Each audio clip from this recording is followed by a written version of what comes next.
So let's start with the first chapter from class 12, that is Nature and Significance of Management in Business Studies. Now, we all know that business studies of class 12 mostly comprises with discussions on management. And obviously, the name of this particular chapter itself speaks that we are trying to understand what is the nature or what are the importance or the significances of management in the day to day life. So, in this slide, you see I have given this term management into three different terms. I have split it into different terms. See, the first part of the management, that is MAN, here refers to man, and the next part, MANAGE, management refers to managers, that is man, managers, and the last part you see in red is MAN, that is man, managers, men. T stands for tactfully. So when we split this particular term, management itself says that man manages men tactfully. T stands for tactfully. So, and when we talk about tactfully, what does it mean? It means doing something with sensitivity, skill, while we are dealing with others or some difficult issues. So this particular term management itself speaks about what is management. Okay, let's make it more easier for you. When you talk about management, it's none other than the art of getting things done with and through others, or it's a process of getting things done with an aim of achieving organizational goals effectively and efficiently. So when we talk about management, the need or necessity of management is always felt when we try to do something and knowing the fact well that it is not possible by oneself to manage all his work by himself, and it applies both to business and non-business organizations. It be any organization. It can be a club, it can be a society, it can be a business, it can be a hospital, it can be a defense department. Wherever you speak, wherever there's a necessity felt that the work needs to be done, has to engage a group of people under a particular leadership, we find the needs or necessity or essentiality of management. I hope it's clear to all of you. So when you talk about management, it's none other than a process where a man or a group of men manage men, a team, very tactfully. I hope it's clear. So let's move to the next slide. When you talk about the definitions, I will here see I have given definitions by Taylor, Harold Kuhns, P.F. Drucker, Henry Fevell, Joseph Massey. But when we talk about, let's take the definitions by two eminent authors of management. Let's talk about the definition given by Frederick Winslow Taylor. You see, when we talk about Frederick Winslow Taylor, he has given the definition of management as management is an art of knowing what is to be done and seeing that it is done in the best possible manner. That means it is where a person who wants to get his work done, he knows how that work is to be done, and then he makes the other people understand that what they are supposed to achieve in the best possible manner, and while these people are doing it for him, he is absolutely overseeing the entire process of the work that's being done. This is how management is defined by Frederick Winslow Taylor. Now let's take the case to understand very easily what is management. Henry Fevell has explained management is to forecast, to plan, to organize, to command, to coordinate and control activities of others. That is, we need to plan something about future, organize it for them, to command or direct them, to coordinate the various activities which is supposed to be done, and obviously control the overall activities which is being done or which we intend to get it done by others. Is that clear? Let's come down to the conclusion. Here you see I have clearly mentioned management simply means a specific process of planning, organizing, staffing, directing and controlling the efforts of the people who are engaged in the activities in business organization in order to attain a predetermined objectives or goals of such organization. I hope It is very clear. Obviously, I am just not reading out the other three definitions given by Kuhns, Drucker, and Massey. Just go through that once. If at all you have any problems, obviously you can comment upon after I finish. In our previous slide, we just had a small discussion that when we talk about management, when we try to get things done by others, when it's not possible for oneself to do all his activities or take care of all his activities of his own, he depends on others to do the work for him. And when we talk about this, we also say that it is not necessary or essential that it is something which is related with a business or a profit making organization, but it is also something which is concerned with a non profit organization or a non governmental organization or a non business organization.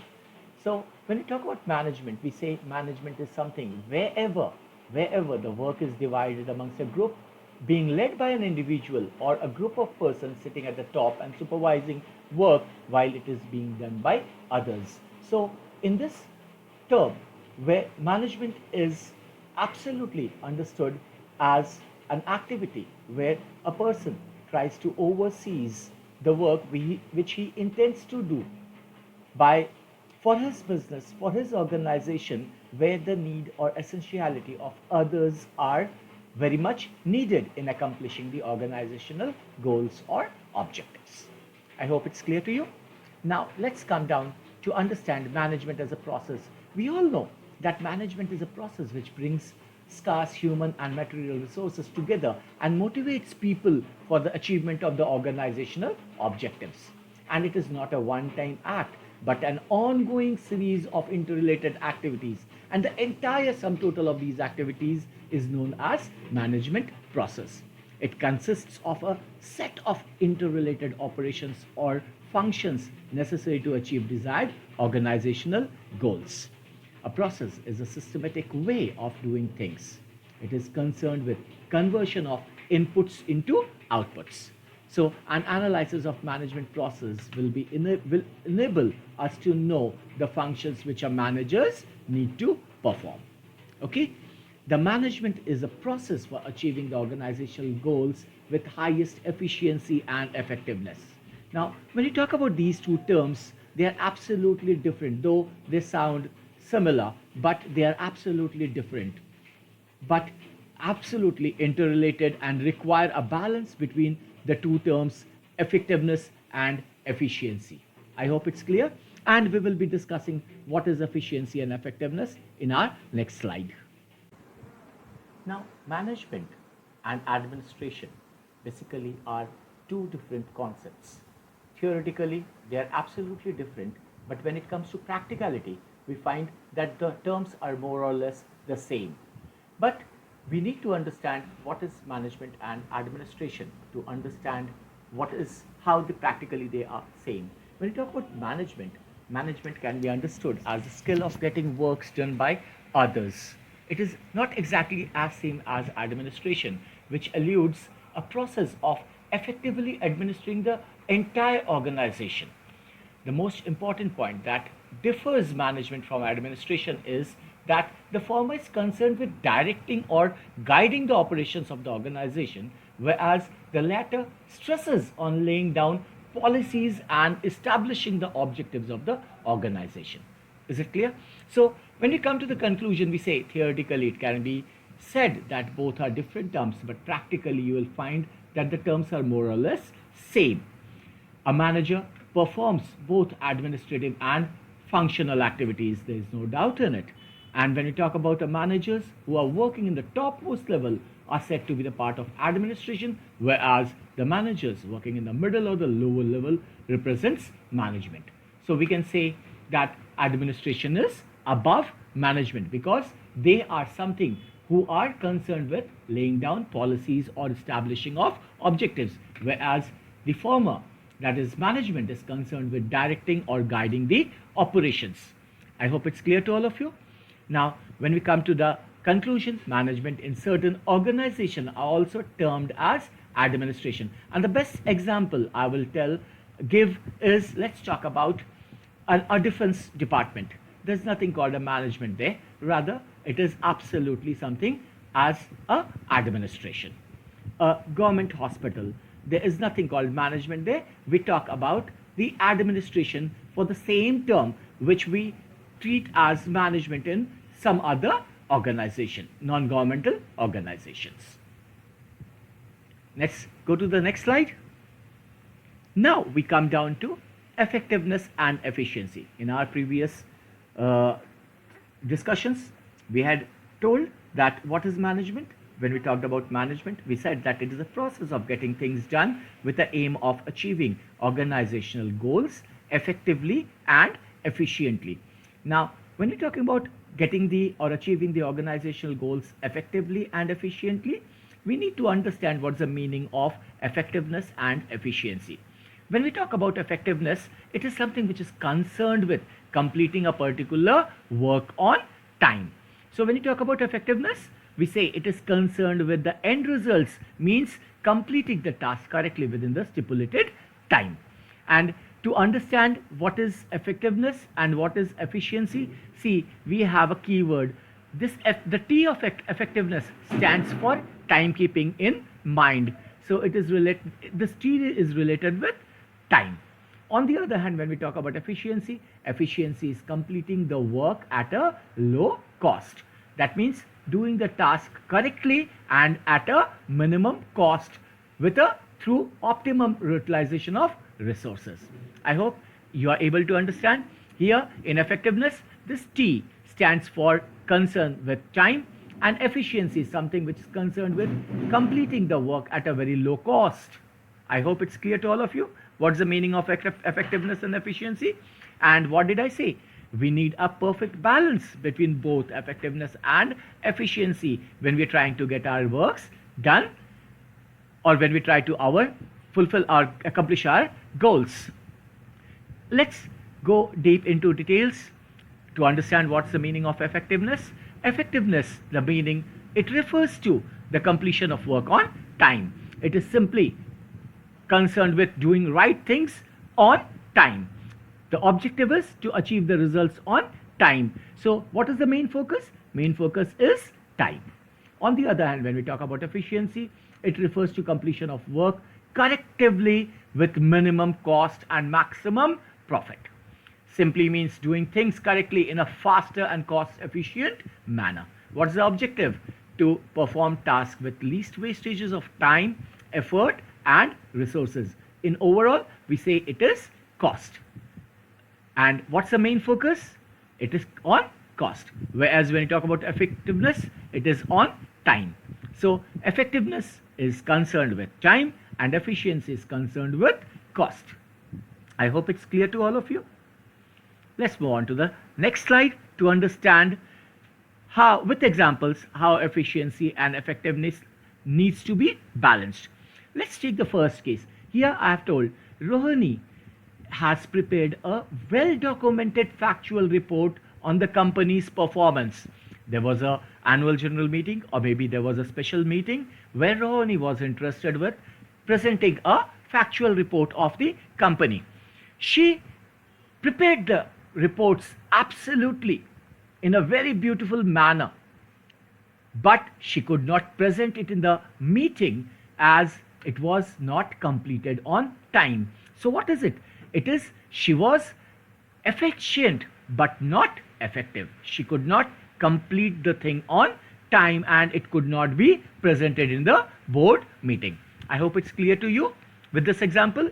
On the other hand, let's take a case of another example of being efficient but not effective.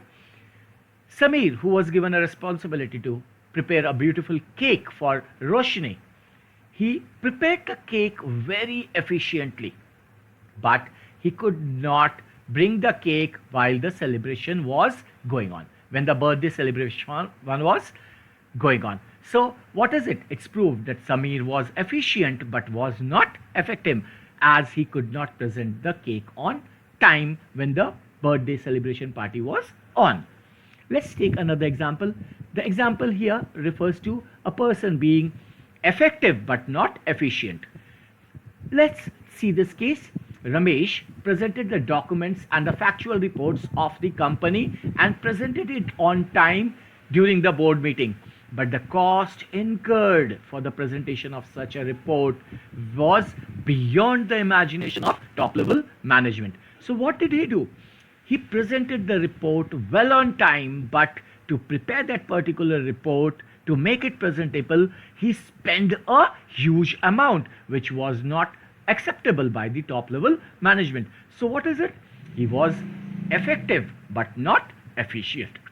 I hope it was clear to you with these two examples how we can understand how a balance should be there between efficiency and effectiveness.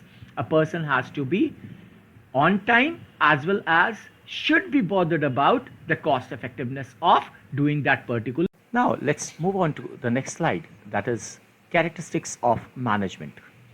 Now when we talk about management, we have already learned that management is a process where men or a group of men try to get their works done by others and in a most efficient and effective manner. Now, when we try to say that they try to get their work done, that means they have already something in mind which is to be accomplished in the near future. So, when you talk about the first characteristics of management, we always say it is a goal oriented process, means where we already have specified what is desired as our objectives by proper utilization of available resources. So, the first characteristics is it is a goal oriented process. Second, we talk about it is pervasive. In any organization, wherever we try to get our works done, is done in a particular span of management, where a particular superior has his subordinates who again forwards his relegations or responsibilities to his own subordinate.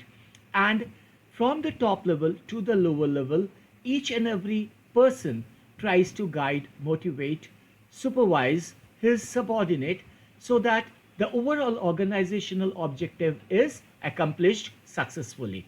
So when you talk about pervasive, we say that it is something which is seen. It is management is something which is seen at all levels of management, the top level till the operational level. And when we talk about pervasive, we also say it is something which is applicable to all sorts of organization, whether it be a business organization or be a non-business organization, be it a governmental organization or a non-governmental organization. Hence, when we talk about management as being pervasive, we say management is universal in nature and is used in all types of organization, whether economic, social, political, irrespective of its size, nature, and location, and at each and every level. Next is we talk about the characteristics of management being multidimensional. When we talk about multidimensional, management has various roles to play. The managers not only involved in the management of work but also people and operations. So when we talk about management as multidimensional, we say it manages men, managers, as well as works and operations. I hope it's clear to all of you. So let's move to the next slide. Management is continuous in nature. In the previous discussion itself, we have discussed that it is something not a one-time process, but it's an ongoing process. Once the idea of continuing or starting a particular business organization or a non-business organization comes into our mind, we start managing things for ourselves. We start from planning, then we go to organizing, we go to staffing, directing, controlling, and it is an ongoing process till the business is a going concern, till it continues with its activities. I hope it's clear. So let's read it to make it more clear to you people. It consists of a series of functions, and its functions are being performed by all managers simultaneously. The process of management continues till an organization exists for attainment of its objectives. I hope it's clear. So management is not a one-time process, it's an ongoing process. How long? Till an organization exists, till an organization is a going concern. I hope it's clear to all of you why it's said to be continuous process. Management is a group activity. Very true. This characteristics reveals that involves managing and coordinating activities of different people as a team to attain the desired objectives or goals of the organization. Hence, management is a group activity. It is something where we try to get things done by two or more than two people. Hence, it's a group activity. Next is management is a dynamic function. Very true. It has to adapt according to the need, time, and situation of the changing business environment. So, when we talk about business, when we talk about management, we always say that it is a dynamic function. It needs to adapt to the continuous changing situations prevailing in the society or the business environment. I hope it's clear. It's an intangible force, obviously. Can it be seen? No, but its effects can be felt in the form of results, like whether the objectives are met, whether the people are motivated or not, whether there is an orderliness and coordination in the work environment or not. By these, we can judge that management, though can't be seen but be felt, its results can be observed and felt very effectively. Hence, management is an intangible force. I hope it is clear to you. Thank you.